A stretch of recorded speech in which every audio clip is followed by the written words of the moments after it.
has the power to change the world. Sport can create hope where once there was only despair.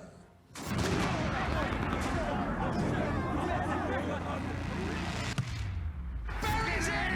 Chelsea win the Champions League! My country has suffered a lot. Try to make a different Ivory Coast. Salut Messi! I've been through a lot. I've been through hell. Francis Ngannou's next level. Oh, it's unbelievable. I was homeless. I didn't have nobody. I got in trouble with hanging around the wrong people. F.A. Obata, best story in football. Obata, yes! You know, win or lose, it's like life or death for me. They raised me for who I was. He's being punished for being too fast and not conforming to Western standards. Other people's perceptions of me is their own problem. My mom passed away when I was 7. My heart is telling me, don't give up, Serge. It's good to be home. It made me the person I'm today. I just had a dream, and I really dreamed big. Now it's just all about giving back. It's bigger than me. It's about the whole of Africa. Faith can move the mountain.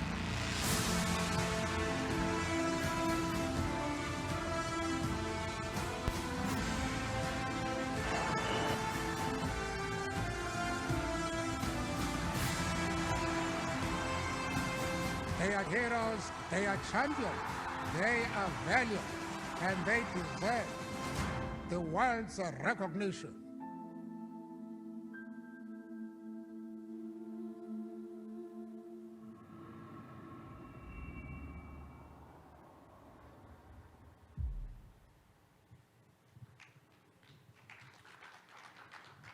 All right, thank you guys. So, first of all, bon dia. Nah, we're not gonna start this panel like that. This is a game-changing panel, which is sports panel. So please, bon dia. Bon dia. All right, so my name is Willem Jacob. I've been asked to come and moderate the panel on sports, how sports can change the game, and how sports can be associated to sustainability for the future challenge that our continent and Brazil are facing. So we're going to try to take you through a journey which is going to evolve around the game. A lot of people earlier talked about skin in the game when it comes to investment. Some other people talk about changing the game. So today, that's exactly what we're going to do through this panel. And we're going to take a journey with 4 amazing panelists that I would love you to welcome them on stage today with me. So our first panelist is coming from Brazil. He's a local. He was a steward, actually, a cabin crew for many years, and one day he decided to change his game and change his life to create a company called Sucker Grass, which does synthetic grass here in Sao Paulo. Please, a warm welcome to Alessandro Oliveira.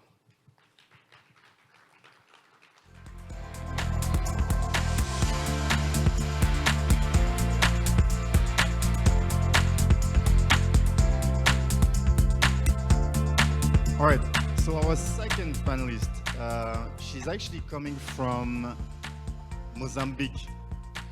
She's a basketball player, 22 years of basketball career. She played in the WNBA. So imagine living Mozambique, Maputo, going all the way to the US and making it in the highest league in basketball. Amazing talent. You are UNICEF ambassador, Mrs. Clarice Machangwana.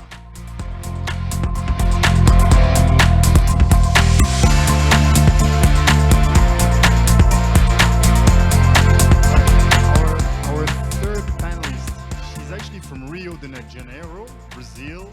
She's the living proof that up to today, we still exclude women from sports. But she's also a great proof of resilience. She has launched her basketball initiative using the game of basketball to change lives of the many. Please, a very, very warm welcome to Laiana de Souza.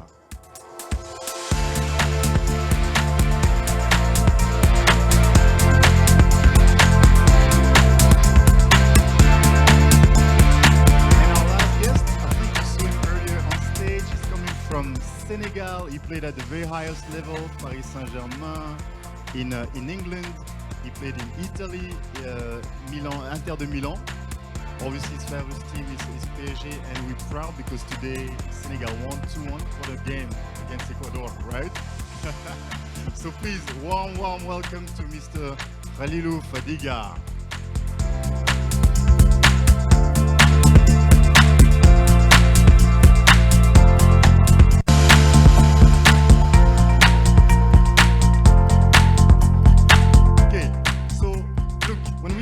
Sports and sustainability, when we talk about Brazil and Africa, we need to set the context before I give the stage to my panelists. So first thing first, Africa and Brazil are facing three major challenges. The first one is demographic. As African, we are the leaders when it comes to population growth rate around the world, right? We have our brothers in Nigeria leading the way with 200 million people officially. And we have here Brazil with over 200 million people as well.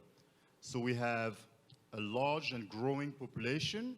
By 2050, 1 human being out of 4 will be from Africa. An average age of 19 years old, it means that the youth of the world is African. And same can be applied obviously to Brazil. That's challenge number one, demographic. Challenge number two, economic. We, as African, have 15 to 16 million people coming every year on the job market. So what are we going to do against that? 15 to 16 million people coming every single year on the job market. The 3% annual growth rate is not enough. And third, we have a climate change challenge, right? To give some numbers on that, 3% of the emission, carbon emission of Africa annually to the global emission of carbon. However, according to the African Development Bank, the climate change costs between $7 and $15 billion annually to Africans. Desertification, immigration, and all the things that you know. What I just talked about actually can be applied as well to Brazil. So what we're saying is that we have major challenges, and on top of that, we have COVID-19, which moved from a pandemic situation, which is a one-off, to an endemic situation, meaning that it's going to come back year on year on year.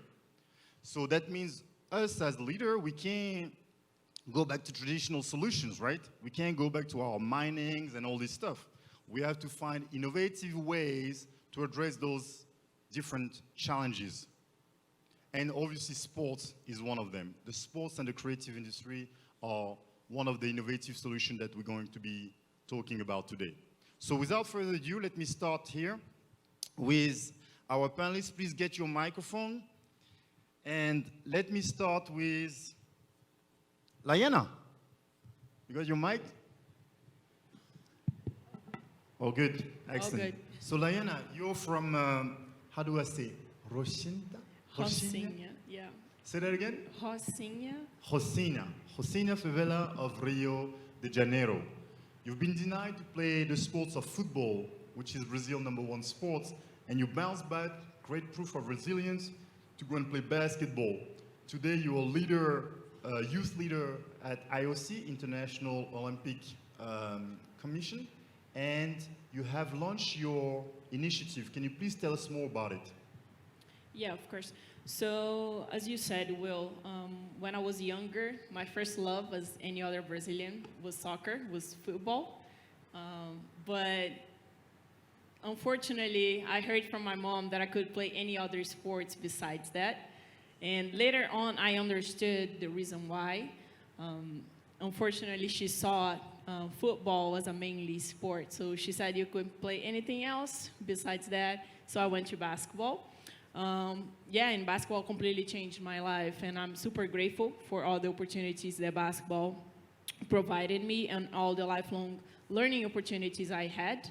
And because of that, I decided to start my initiative, as you said.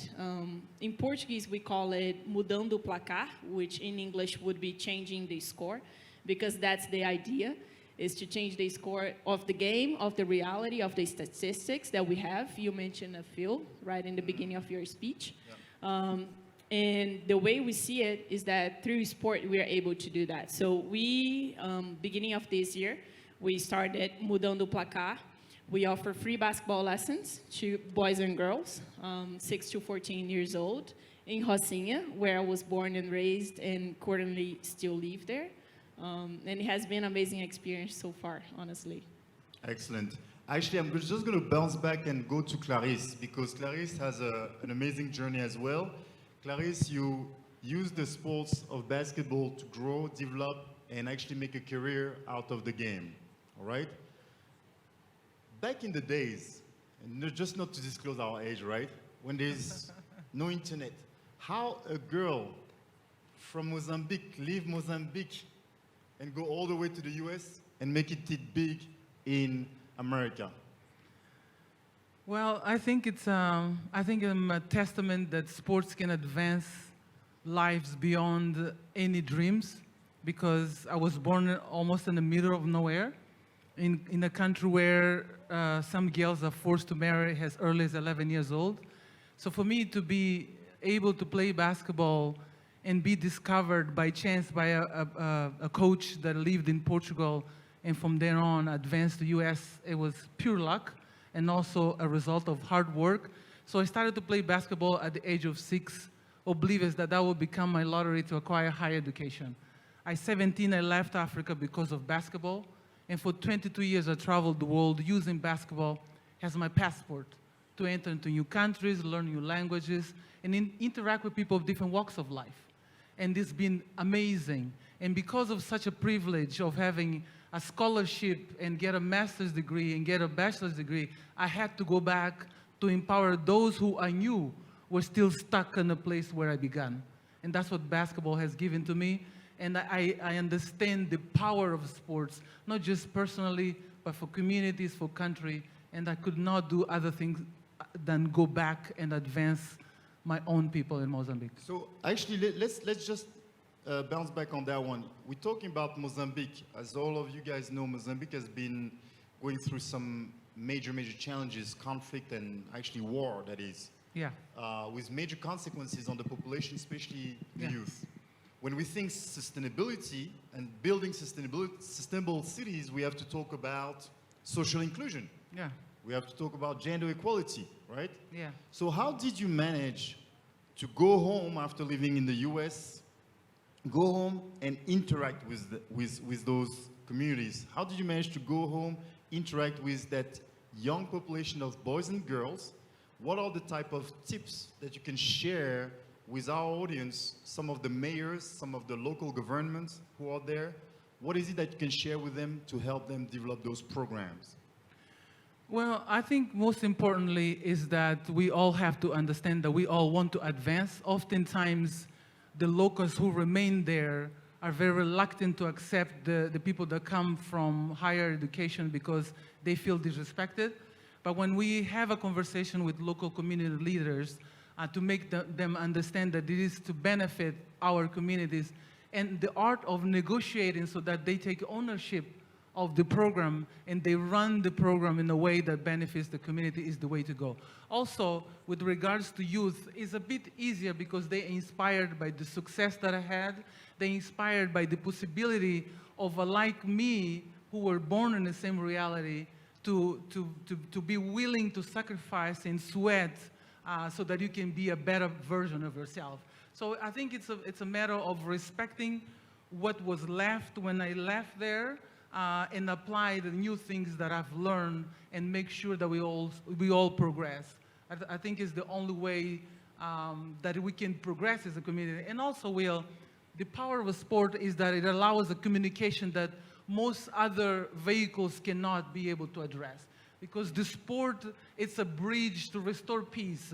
It's a bridge for entertainment. It's a bridge for infrastructure. It's a bridge to just heal communities. Right now, Mozambique suffers from violent terrorism. So we are bringing our programs to those areas where kids have suffered displacement, where kids have suffered traumas for seeing violence, and we bring sports to soften that, to bring a language in a community that oftentimes is hard to address because they're thinking of the different cultures that they have. And sports, thank God, unify people in a way that most other tools cannot do it. So I think that's the way we go about it. Absolutely. And it's important, you just talk about infrastructure, and I'm going to go to Alessandro. Talking about infrastructure, and again, when we talk about sustainability, you want to build sustainable infrastructure, sustainable environment for our communities. Alessandro, you lead the corporation. Can you please tell us, how did you get to start your company? You were in a comfortable job as a cabin crew, and you decided to quit your job to start that corporation. Please tell us more about it. Sim, boa tarde. Well, good afternoon. Actually, I started my business around 30 years ago. I was a flight attendant, and I had an opportunity to start a business with synthetic grass, and so I started out a small business, and basically I started in my backyard in the beginning, and now we've been in business for around 30 years, as I said. So we use the synthetic lawn, the turf, and today this has been a very interesting material to be used because it's very durable. So if you use this type of material in court or in any type, you can use any type of shoes or cleats, and it will last for 10 to 15 years with hardly any type of maintenance. And that's great because it's a way to generate social inclusion. You can in these poor communities, we can use this, and a lot of kids are taken off the street. They're playing sports with this, and we had a project in Fortaleza, and we had the investment we call these small arenas, small soccer arenas, football arenas, and there was an impact there in Ceará, a very interesting social impact. And so the Fortaleza team did it, then the Ceará team, the other major team there, did it. So they have many of these arenas now. And Ceará is one of the most violent states. Here we have the criminal gangs there, the different factions, different warlords, and they have a lot of crime and violence there. And so a lot of children get mixed up in these gangs. And after we started to implement these mini arenas, we noticed that there was a reduction in crime and the involvement of these young kids in these gangs because they were able to get involved with sports. And you know, they weren't just sitting around doing nothing all day. So they started to dream of becoming a professional athlete someday. And so there was a very interesting social result from that. And I started out wanting to just start a business. Now, as we have been working with different city governments, state governments, we have a high quality product that we offer to them. So it's a product that you see in professional sports teams using, and they can use this in amazing ways. We set up a field near here to where we are. They started playing on a Friday, and they played until Monday. So they played nonstop for 3 days, and no, the players didn't repeat at all. So just imagine how many people were playing during those 3 days.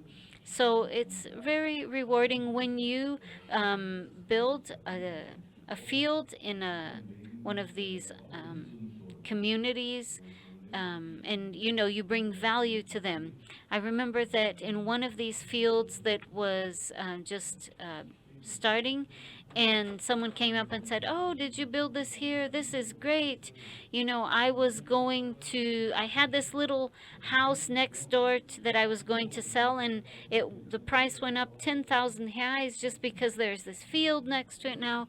So we are able to add value to these communities. Here in São Paulo, we have around 400 fields using our synthetic grass. Sports that you did is actually one in Paraisópolis, right? So we were together with a team here, and some of the delegation. We were in Paraisópolis on Sunday, where we had the Tamo Junto event, Africa Brazil Tamo Junto event, where we bring together the heritage, the common heritage between Brazil and Africa, to the youth. And we played in one of your courts, actually. So I'm glad you mentioned the economic side, because again, when we talk about building, developing sustainability cities, it's also about financial sustainability. So Alessandro, you were talking about kids dreaming of becoming Neymar. I think some of them may be dreaming of becoming Alessandro and having a company employing hundreds of people, selling and setting up courts around the world. In the business of sport, it's called venue or facility management. Please, can you tell us about the business side of sports, or the economic value of your impact in Brazil? Sim. Sure. Well, like I said, when I started out, I was still working as a flight attendant and flying. And so it's hard. It was hard because, I was still had my day job, we could say. And then I started going to these sports events and to do business with some athletes, and where I was able to link my brand to some professional athletes like Zico at the time. So, I had his name on my synthetic grass, on the turf. So, since I was able to associate my brand to professional athletes, and that helped to bring value to my brand, to give it more visibility. And I always, tried to have the highest quality possible, no matter where I was selling or taking my grass, whether it was a high-end condo or, a very poor community. I always wanted to do the best I could. So, that's been my philosophy of delivering the best I can. And, putting myself in the place of my clients, of the end user. That's something that I've always done. So when I'm delivering the product or a service, I put myself in the place of that customer and what they would want to get. That's always been a concern of mine. And so I've always been very demanding with my employees so that we can offer the best to our end customer, the final users. And I think today, our main achievement was Allianz Park, which is one of the stadiums for one of our major teams here, Palmeiras. They play in the major championships in Brazil and in South America, and they also have many concerts in that venue. So we developed a technology where I can have a concert by Coldplay, and then 2 hours later I can have the turf down, ready for the football game. In the audience, we have some investors, we have some bankers, we have some mayors. we would like to ask you, what is the business potential of synthetic dress? What is the business potential of the market you're evolving in?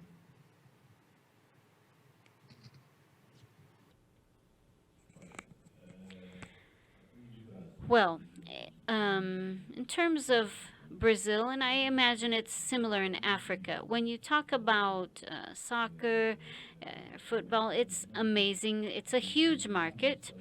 We also have sold our product in the United States. It's not the main sport there in the U.S., but and it's mainly played by women in the U.S.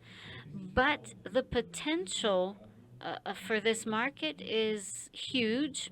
Let me tell you, give you some statistics here. I've built 360 fields just in the south side here of São Paulo.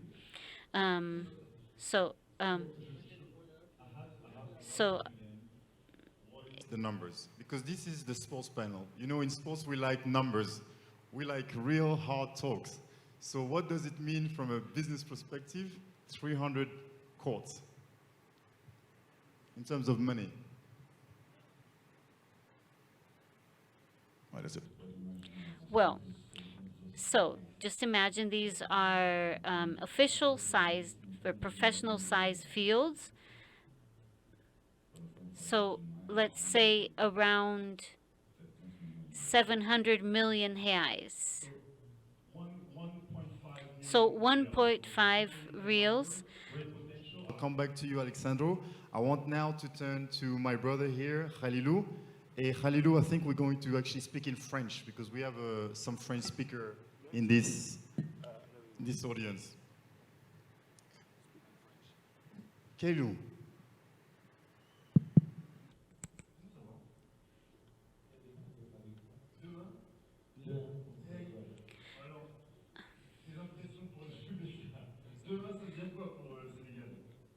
Okay, well, so what did the game results mean today? Well, it means that we're qualified for the next phase, and it means that our forecast was true. That's good for the African continent, of course. And it's good here for our panel. We are talking about Brazil and Africa.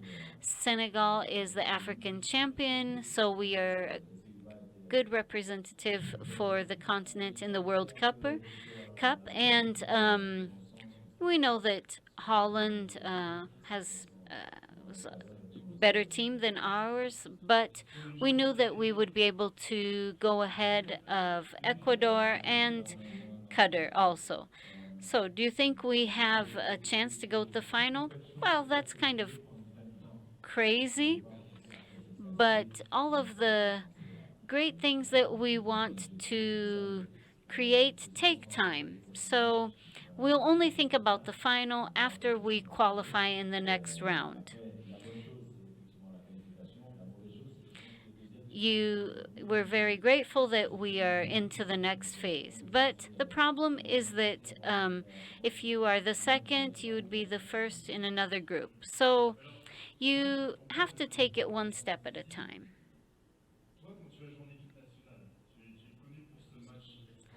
So when you played for the national team, you became famous for that game against France. It was unforgettable. So I have two questions, and we're here among friends, okay? The first question, how did you feel after that victory, after that game? Well, we have to put things in the correct perspective. We were second place in the African Championship. We were beat in the overtime with penalties against Cameroon, which was very difficult. But what really got us was the lack of respect from the French team, and they really despised the African players. And it's very strange that we represent Senegal, but we all have dual citizenship. All of the players on the team had dual citizenship, French and citizenship, and Senegalese also. So all of us were playing in the French championship on the team, the national team at that time. We all played in the major league there in France. And France was the champion at the time, the world champion, the European champion.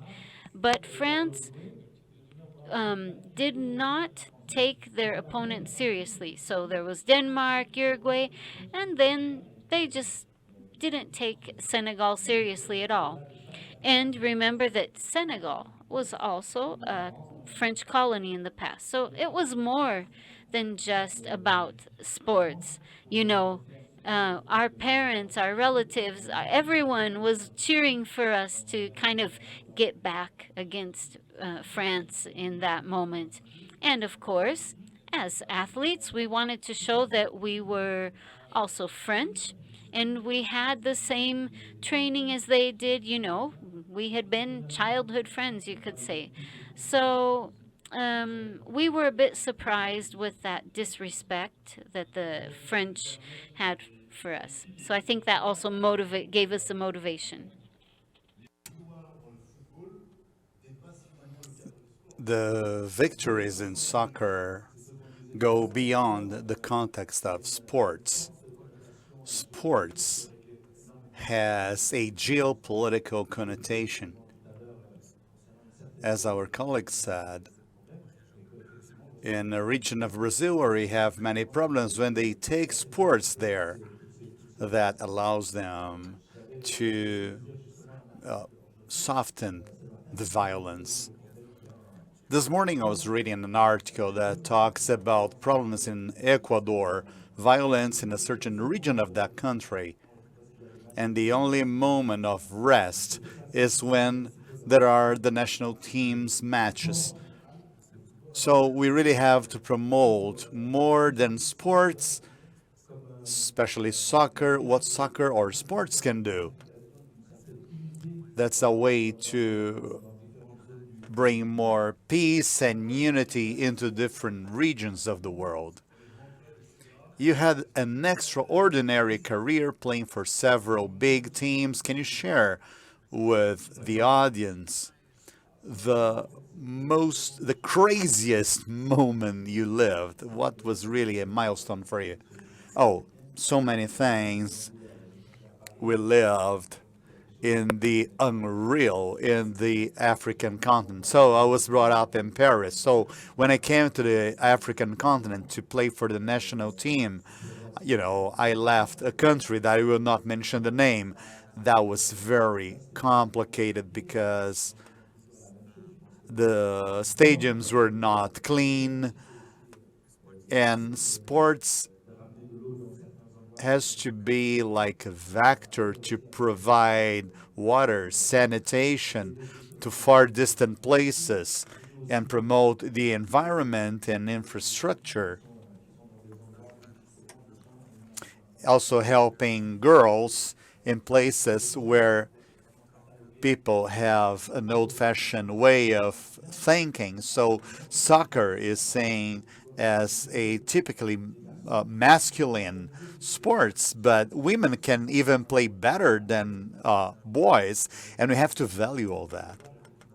When I was playing for Senegal's national team, I noticed that most of the stadiums had many more men than women, but women knew much more of soccer compared to men, but they would only look and repeat what they see. And women did some more deep analysis of soccer, so we have to promote that. That was what really stood out for me. There were some funny things, such as, you know, this match with France, so winning France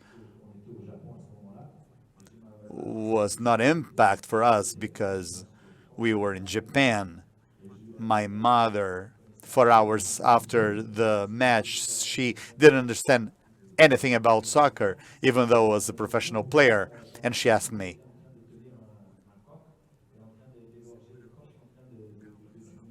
why were everybody holding hands or chicken in the street? And I had to tell her that the chicken is the symbol of France and we are the lions in Senegal. So that was part of the celebrations. You just talked about this experience in one of those African countries where you realize that women actually know more about the game than men. And talking about women changing the game, I want to go back to Diana. Diana, please, I'd love us to share with the audience what is it that you do with your foundation? How is it that is impacting social inclusion and changing the game or changing the score, as we say in Portuguese? So I have a feeling that we have touched on key points here already. And one key point is representation, right? We mentioned about having kids dreaming of becoming Alessandro or Neymar. And we mentioned about Clarice saying that it was easier for her to have the kids to, dream about it and have her as an example. So honestly, that's one of the key elements that we try to work in our initiative as well. Since I'm a local, since I'm from Rocinha, and because I have a history of everything that I have achieved, I try to bring that story to them closer. And one of the elements of how we try to work with inclusion, when we talk about inclusion, we're talking about including something or someone somewhere else, right? And I feel like the first step is for them to have a feeling that they belong to be there. Otherwise, they don't want to be a part of that. And so that's why I mentioned about representation. How can I have a feeling that, yes, I belong here if I don't see anyone like me? So that's one of the first elements that I bring to the kids. Hey, I have sat on your sitting. I have done what you're doing. I'm still doing it today. As I said, I still live there. And so my very first thing is to encourage them and let them know that they belong somewhere else outside of Rocinha as well. And there are other little things. So we mentioned about gender equality as well, right? We talked about that. So when designing our uniforms, I thought of, okay, what colors are going to be? So I decided that the colors of our uniforms are going to be pink and blue. Two colors that the society looks like, oh, boys and girl colors. So well, no, here is for everyone. They can choose what they want to wear, So just little elements when we're talking about inclusion. We're talking about a safe place for them to play, to be who they are, who they want to be, and to dream about being someone else if that's what they wish, and knowing that they can achieve there as well. Excellent, thank you. And I'm going to go back to you, Clarice, and when we talk about sustainability and the action that you're doing, how is it that foundations, but also I want to look at the bigger picture, public and private partnership can help implementing those sustainable policies? Well, when we talk about sustainable cities, which is something that I think is the theme of the day, is that who is going to be living under those sustainable cities? So if we do not prepare the younger generation that in the future will be the future leaders of those sustainable cities, we are going to go into an abyss because they have not learned the tools to advance what the older people now are trying to prepare for them. So my challenge, for example, is that in Mozambique, 46% of the girls are married with child or HIV positive before the age of 18. How much? 46% of girls. So almost 1 out of 2. Not only that, Mozambique's entire population, so the female population is 51% of the total population. So that means that the percentage that contributes to the GDP is very small. Absolutely. So what my organization does is to create opportunities for those girls to have a voice, to advocate for themselves and to have professional job training so that they can be part of a society that they contribute not only for themselves, but also for the society. So when we talk about partnerships, it has to be very relevant, because if we are preparing an ecosystem that accounts for the social, to the environmental, and to the economic aspects that impact this society, we need to prepare the youth.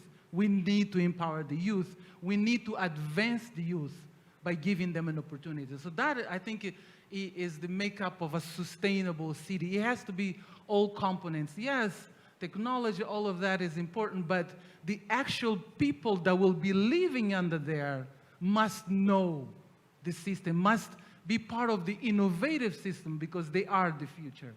So that's why I find that the works of a civil society such as mine advances what the government does not have the long arms to do it, and therefore has to be empowered, because we work side to side with those painful people that suffer from HIV, that are discriminated, that cannot go to school no longer because they're pregnant at 11, their mothers are 12, they drop out of school, so they're illiterate for the rest of their lives. So what kind of society are we preparing if the people that are going to be living in these sustainable places do not have the education to lead on? So I think that's what it has to be looked at. Partnerships are relevant, fundamental to advance the society that we want to see, because otherwise it's a fake ecosystem, because the people are not empowered to lead within that ecosystem that we are producing. Absolutely. I will just take a break here and give the audience a chance to chime in. As we mentioned, this is a sports panel. It's a two-way panel. We create, you create, and together we move forward. So I would like to ask the team down there with the microphone and maybe the lights to the audience, and take any comments or questions that we or you may have before we move on to the second segment of this panel. Yes?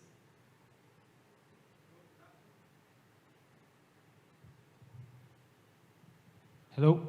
Hello, good afternoon. First of all, I would like to congratulate Mr. João Bosco for the initiative to include the very relevant theme, that sports. And I would like to use the detail of Pierre de Coubertin, that when they create the new era of the Olympic Games, the most important detail was sports can change the world. I know Africa, work in Africa with sports for more than 10 years, and I really know how it's important, how is the impact that we can do with the sports in Africa. Looking for business, for example, would like to give an example. I was in a meeting with the director of UNESCO in Cameroon, and in this time, the guy asked me, what the potential of business, do you believe that the high potential of business in Cameroon? And I say, sports. And I say, sports? You don't think that is agriculture and mining? And I say, no, sports. When you need to analyze the potential of the business, the first thing that you need to, if you need to create a factory of steel, you need to know if you have a raw material. If you want to create a potential in sports, we need to understand the raw material. In Africa, in terms of sports, we have the best raw material in the world. It's clear, the best raw material in the world. And the second thing that everybody try to input in the companies, the passion. The passion. You have the two most important things for a business, the raw material and the passion. I say that in Africa, if you want to develop table tennis, you can do it, because they have a passion for sports, they have a passion for competition, and it's the only thing that we need is to open this. Sports is the most global business in the world. And when you talk about sports, it's very relevant. They understand that we don't talk about players only. When a professional team of any type of sports, we need around 10 professionals. We need manager, we need physical trainer, physiotherapist, marketing, communication, nutrition. We have international relationship, it's very relevant that what we can do. And I'm sure that the people need to know more about Africa. Looking for social, but not for social, is a very huge potential in terms of economic development. It's not charity, it's opportunity. Just some words that I would like to say. And congratulations for the panel. It's very nice. Thank you. Thank you very much. Thank you. And that's great comments. Much appreciated. Maybe to give some context for numbers for the audience, sports contribute today to an estimated 5% of the world GDP. So sports contribute to approximately 5% of the world GDP. 80% of that wealth is actually generated in Europe and North America. So that's football premiership, basketball NBA, MLB, So 5% is the world GDP, and in Africa, it's a staggering 0.5%. So an unbelievable potential, as you rightfully say. And when we look at the valuation, if we move from upstream, the value chain with the right holders, all the way downstream, the value chain with the fans, there's unbelievable numbers of business opportunities for you guys. I think, Khalilou, you want to share your thoughts on that?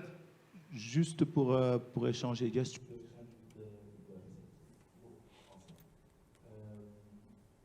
pour corroborer sur ce que disait monsieur, effectivement, il y a énormément de potentiel sur le continent africain. Et je pense que j'ai eu un sommet il n'y a pas très longtemps. I thought I was in another country some time ago. We were talking about how to invest in sport in the African continent. There are many countries in Africa. Most of them face issues, but not in sports. It's always at infrastructure level, but not in sports, like synthetic grass that we do here. I think in some African countries, those fields are free.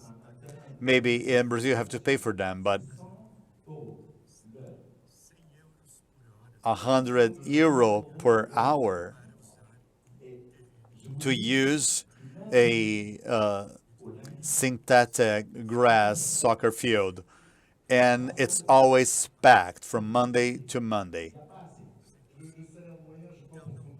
So there isn't enough soccer grass fields for this market, and they are always using it.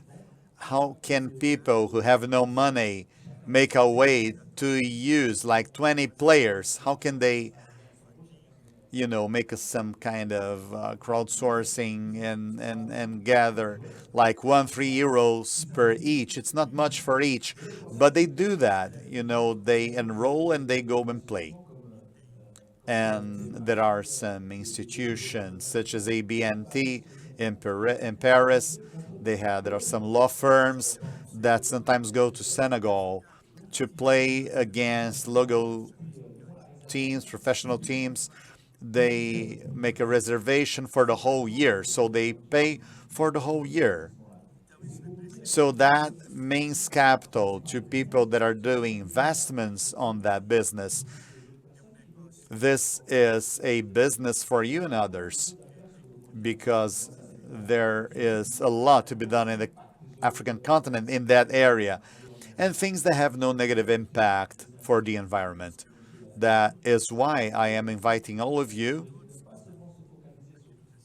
and those that are here in Brazil not to focus only on banks and mining, but also in sports, because there is a lot of investments that you can do in sports in Africa, and you make a lot of money in less time if you would apply or invest in another country or in another sector. There aren't fields enough to play sports in Africa, so you have a great opportunity there. It's obvious that you have to put money for infrastructure, but You cannot not think about only oil and things like that.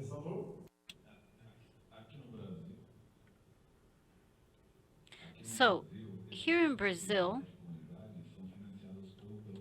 a lot of these fields that we set up in the favelas, they're subsidized by the government. Okay, so most of these, the 360 fields that we built in Ceará, in different state, here in São Paulo, those are subsidized by the government, and they are free for the community to use.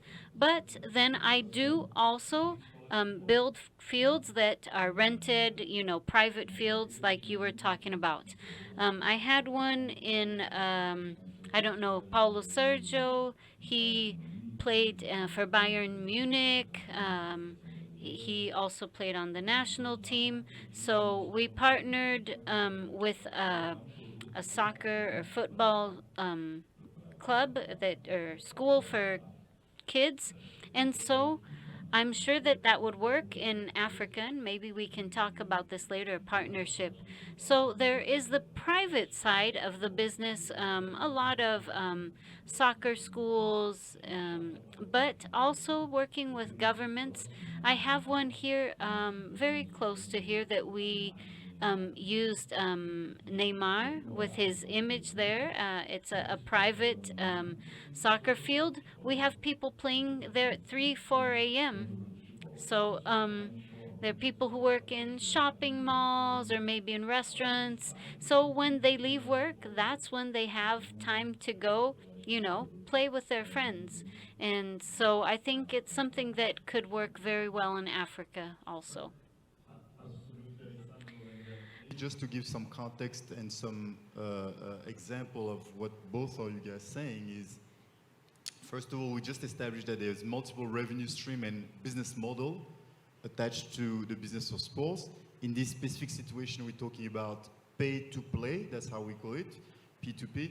So pay to play, yes, we have example where it can be subsidized by the local authorities, the mayors, the government, but also opportunities where it's a little bit more premium, where people pay as well. And that's infrastructure. And I just think that we should share with the audience the fact that the sports industry is going through an unbelievable momentum today in Africa. We see multiple investment coming in so many different places. I'm thinking of, from an infrastructure standpoint, Dakar Arena in Senegal, a multi-million-dollar investment. Kigali Arena in Rwanda, and most recently last month with President Tshisekedi of DRC Congo, Kinshasa Arena is coming as well. In some other areas, I would like to point out the success of our sisters from Kenya. Her name is Navalayo Osambo, who has created her own shoe brand called Enda. So she was, growing up in Kenya, the land of the great runners, and she was thinking, wow, I always see those guys wearing Nike, Adidas, etc., but they don't have anything from my own country. So how about changing the game? Changing the game and creating our own brand. And that's what she did. If you want to check it online, it's Enda, E-N-D-A, Enda Athletics. So that's another great example. And we have so many examples. I'm thinking of Morocco, who are spending some great time innovating in sports technology as well. So we have a large number of corporations and young entrepreneurs investing and developing solutions that are sustainable and that are creating jobs. So I'm just going to pause here. I see that we don't have much time left. I see that someone there has something to say. 2, 3. That's good, guys. A lot of excitement. But pause, because I want to hear from you. So, please, Diana, what is your perspective in using sports as a tool for economic growth? The business part is important to me here. I feel like you already mentioned, Will, how the sport industry is a multi-billionaire aspect, industry, right? But I personally, I like to focus on the local aspect of it. Yes. talking about my local children, you know, so the way I see sport can contribute to their growth, to get a job later on, for instance. So when we're talking about sport, we're talking about transferable skills that they're gonna get to later on be applied in any other job or sector, whatever they decide to do in their life, right? So when I have them on a basketball court, to me, that's an opportunity for them to develop those type of skills. So we're talking about teamwork, we're talking about communication, leadership. So a basketball court can be a way for a girl or a boy from Rocinha to learn how to lead. Capacity building platform. Exactly. School of life, can we say that as well? School of life? Of course, definitely. Sport is a school of life. It's a platform for you. Go ahead, Clarice. Hello?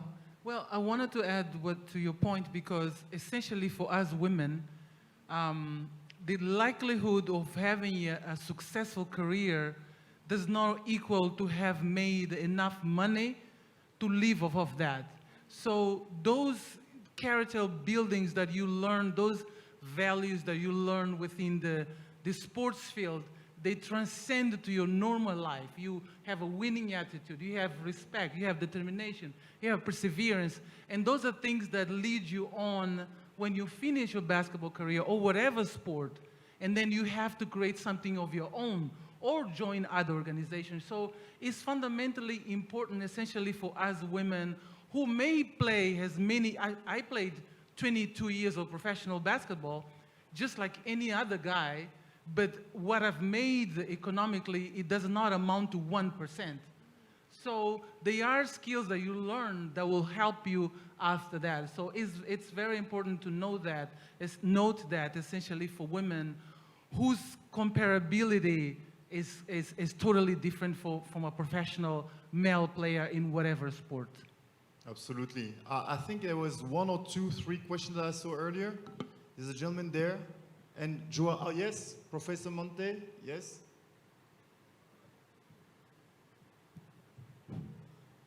I'm speaking Portuguese because the question goes to Alessandro. Eu conheci o Alessandro. I met Alessandro a few years ago on a flight, and he told me his story, like he just did here briefly. And when he told me his story, and he was talking about his business, I immediately thought about why not use this experience on the African continent. And I remembered what Kenyan told me, Kalustu Juma. He was talking about agriculture on this occasion. He was a researcher for Harvard University, and he said that Brazilian solutions can be used for African problems. And I was talking to him about this, and I mentioned, oh, maybe we could say that some Brazilian experiences can be adapted to the African reality, and they could work in those African situations. And why do I say that? Because Alessandro's experience of, taking his business here to São Paulo and Fortaleza, building these fields where children, young people can practice sports, it can help to bring about sustainability of the agenda. And sustainability must go through, it must be connected, or that product must be sustainable. If it is not sustainable, it won't work. So my question for you, Alessandro, is, considering what you have already experienced over these years, and directly, this is my question to you, what is your perspective, or how do you see your business working as it has here in Brazil, in Africa? Well, we have developed an equipment here. It's a low maintenance equipment. It's a football or soccer field. It's manufactured all of the, it's galvanized metal, so you don't need to paint it. So the galvanization process is going to ensure that it will last for 20 years at least. So it's like a football field in a container. You have the actual turf or the synthetic grass, the covering. I'd like to show it. I have a short video here so that you can have an idea of what it is and the cost and the benefits. So it's a multi-use sports equipment here. These are two 20-foot containers. So all of the structure here, the siding, the grass. So we manufacture this and we can set it up in 3 days very quickly. All the lighting goes with it also. We have the bleachers here, the seating also. We call it fast field. And so it has a modular structure here. It's produced here in Curitiba, in the south of Brazil. And also the container not only carries it, but it helps to support the ends of the field.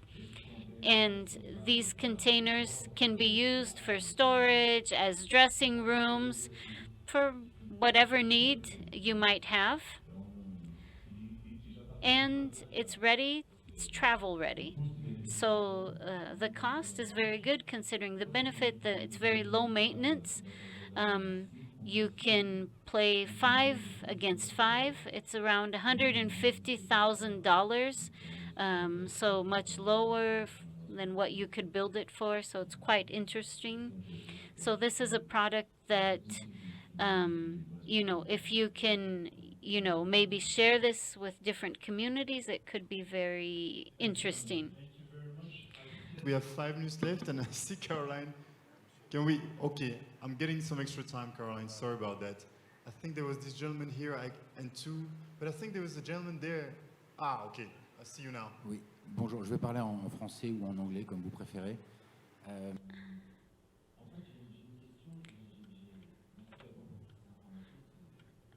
Speaking, sorry, we still don't have the French. Okay. So sports is a essential vector for social and political relations. I remember, I think it was a Nike commercial with a young boy walking along the streets of New York, and maybe he was a little overweight, not very athletic, and everybody looked at him and they were admiring him because on his t-shirt there was his name, or there was a player's name, an athlete's name. And so how could we so business is of course very important in sports today, and sports is something that is present all around the world. We have teams that are sponsored by brands, and so it really is an industry. It's not like it used to be in the past. And talking about sports in Africa,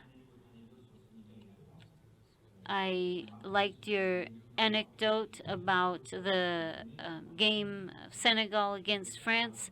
And so when I'm a foreigner, when I lose, when I win, I'm French, when I lose, I'm a foreigner. So, you know, not everybody is athletic. You won't become a professional athlete, but how could we build a bridge to bring together electronic games, e-games, which also are very lucrative these days. We have these e-game platforms, and young people learn a lot from those.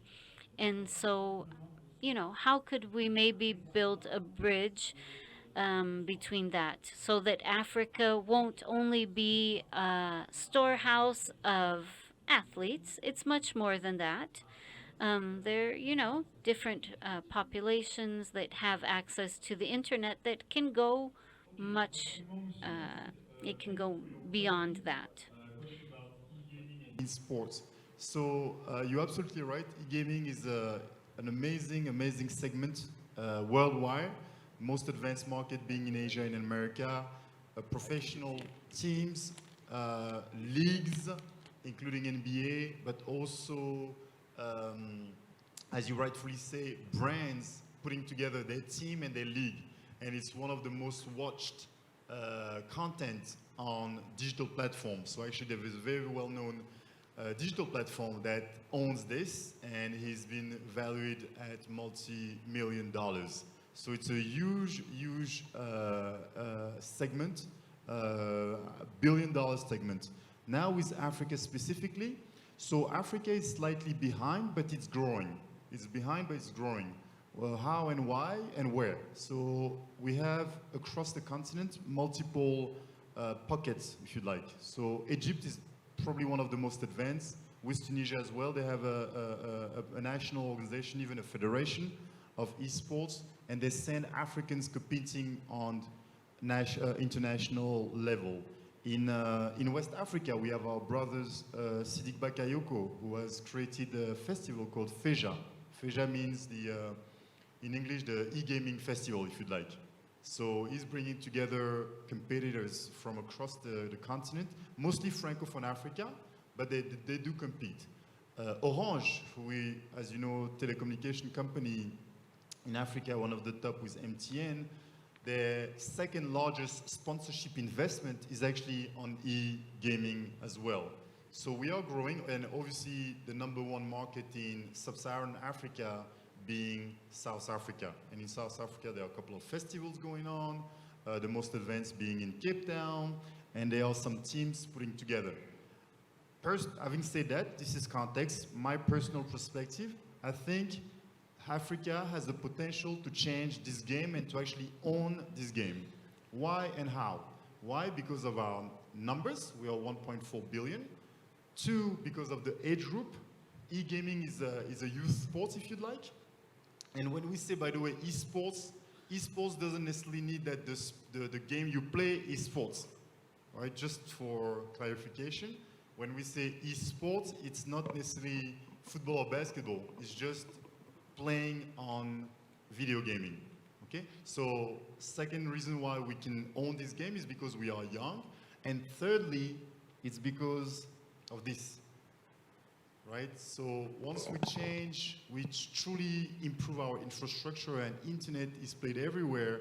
As you know, most of Africans have a cell phone. Not necessarily a smartphone, it's coming up, but once we all have a smartphone and we are connected, now we can play amongst ourselves, locally, nationally, regionally, and obviously internationally. And then I think we will see emergence of new leadership, African leadership, maybe Brazilian leadership as well. Okay, I hope I've answered your questions. Yes? Okay, thank you. Was it another question before we? Yes.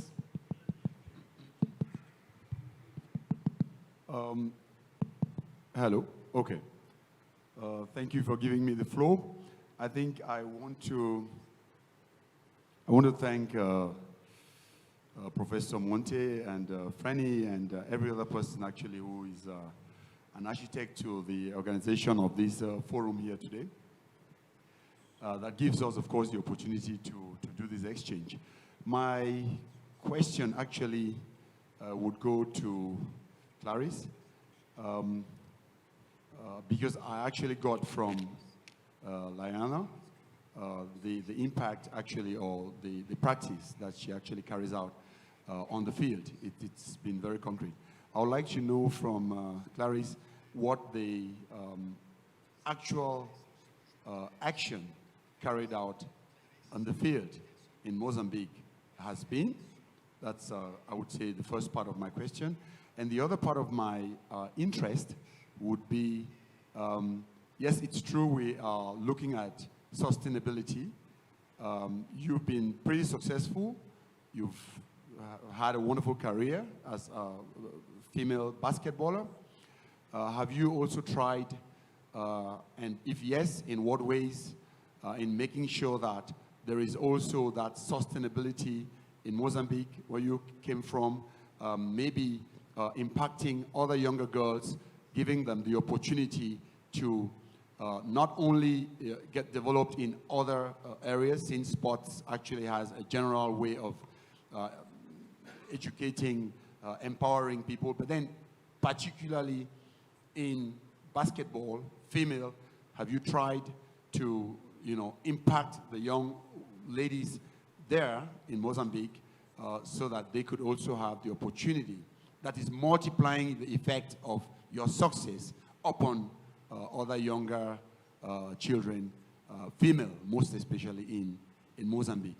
And then the last part of it is to Alexandro, saying that I think I can be telling you that you have 2 or 4 courts of such synthetic football fields to be built in Kumba, where I am the city mayor, because irrespective of the fact that the Cameroon national team has had about 5 very prominent footballers from Kumba, like Tato Eta Steven, who was quite a long time the captain of the national team, Dipakem Victor, who played against Maradona in 1990 when Cameroon won its opening match against Argentina.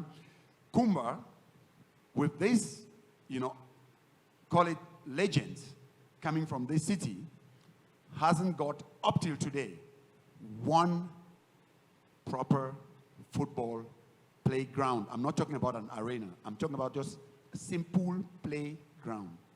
And to me, it's an enormous challenge as a city mayor of this city that up till today, I play football on Sundays on that same pitch where my father took me as a little boy to watch, football matches. And it's in a primary school. It's a football field of a primary school, a government primary school.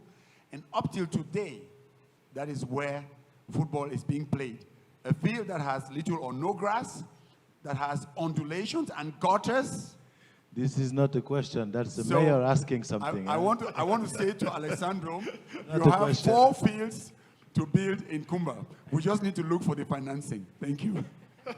The election is already passed. So I'll be really quick because I think they're ready for another group. The most precise action that we do is to use sports to address social challenges that youth face, and particularly girls, because girls are staying behind in that they become mothers very early, and then they become illiterate and they cannot advance themselves or the community where they live. What we're trying to do outside of that is to create a platform where we teach them leadership attributes and we provide them life skills so that they can become part of the change and be able to be part of the job market by providing them professional job training. So as I said again, I believe in sustainable cities, but we also empower those who will going to be within that. And that's what we're trying to provide through my foundation. And sports is a very important vehicle because it improves health and creates role models that are exemplary for society, that can inspire and drive the younger generation and enhances business. But most importantly, we focus on health and education because without those 2 elements, the sustainability of the city is a bit flawed. So that's how we drive the organization. Thank you. Can I just say one last thing? Sure. So Greg mentioned about the impact, right? And I just shared with Clarice like a few minutes ago, I guess. Whenever I arrived here, I actually did an Instagram story of where I was and stuff and wrote a sentence in Portuguese, what is the role of sport? And I actually have some of my beneficiaries following me on Instagram. And one of my girls, she's 13, she answered the question by saying, sport saves lives. So to me, that's the impact. It's one more girl believing in the power of sports. All right. Alessandro, just a quick answer to the mayor. I think what he wants is for you to travel to Kumba. As you understand, Kumba is the heart of Cameroon football. Without Kumba, there is no Cameroon football. And the second thing is, I think you have a deal on the table.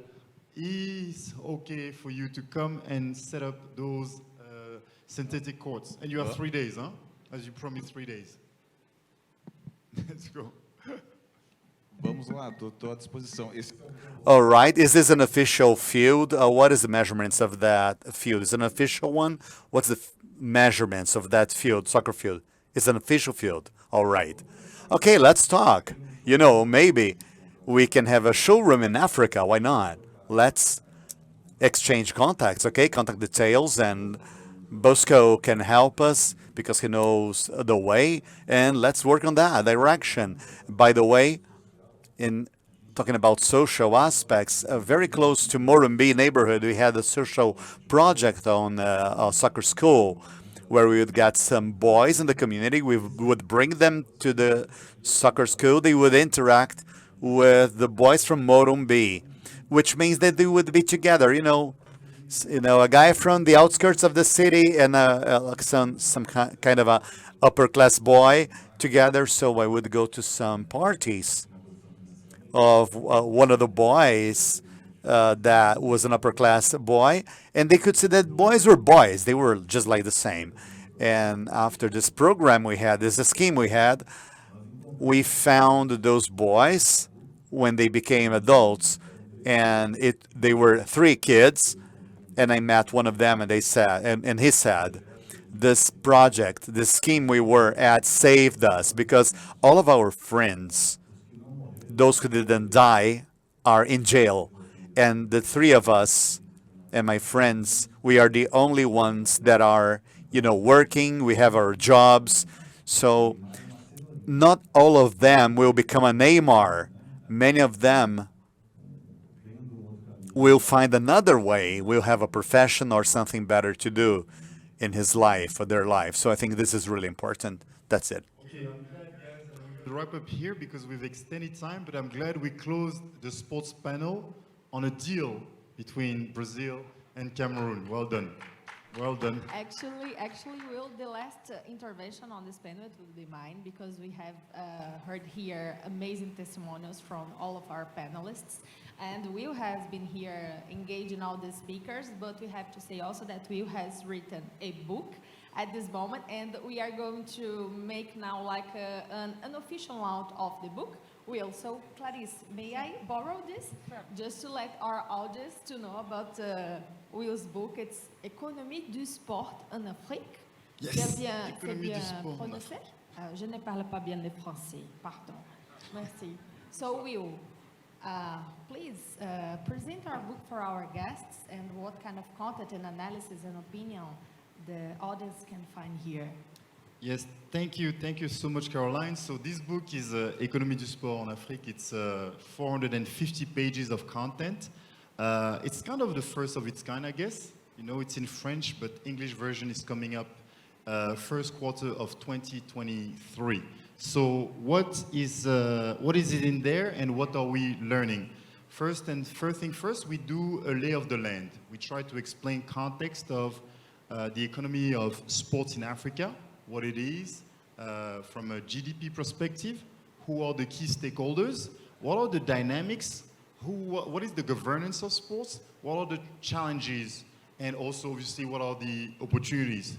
We were very honored to actually have top level African legends, as I call them, who joined this book. So in finance, we have the likes of Tidiane Thiam, for instance, our brother from Côte d'Ivoire, Franny Leautier from Southbridge Investment, Vera Songwe from the United Nations Economic Commission for Africa, Didier Drogba from Côte d'Ivoire, and so on and so forth.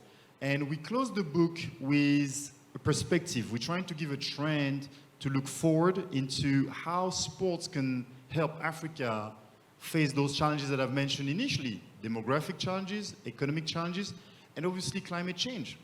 Because climate change is a big deal. As we know, we are here at Sustainable Cities Forum, and we do believe that sports can play its part from multiple perspectives. First and foremost, from an awareness standpoint. As you know, sports, and we saw that everywhere. I think Kelly-Lou mentioned earlier with his mom, and you know how they were chopping those chicken. But later, the other day I went to watch the game Brazil. When Brazil won, thousands of people coming together and celebrating. Thousands and thousands around the world. So sports has this unbelievable ability to emotionally connect with people. And that connection is what makes it so special. So if we leverage on that connection to raise awareness around sustainable issues that we have worldwide, I think we can definitely reach our sustainable development goals. So that is the book, Économie du sport en Afrique, 450 pages, available on Amazon and all the good platforms. And thank you for giving me the opportunity to talk about it today with you guys. It's a future bestseller, right?